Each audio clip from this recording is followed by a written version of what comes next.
Naliligo naman tayo sa ano eh, Subic eh. Si Nash, hindi siya makakaapak sa tubig kasi naka-shoes siya.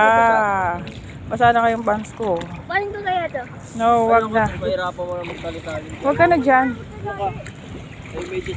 Iuwi na lang kita ng Mindoro para doon ka tumira sa dagat. Hanash.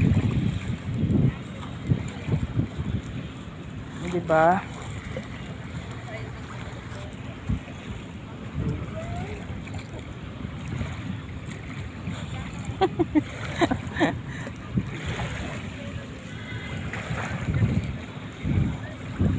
Alam mo dati nung hindi pa ganito yan, yung pwede pang liguan, malit pa ako nun eh, mga ano lang ako, mga 10 years old.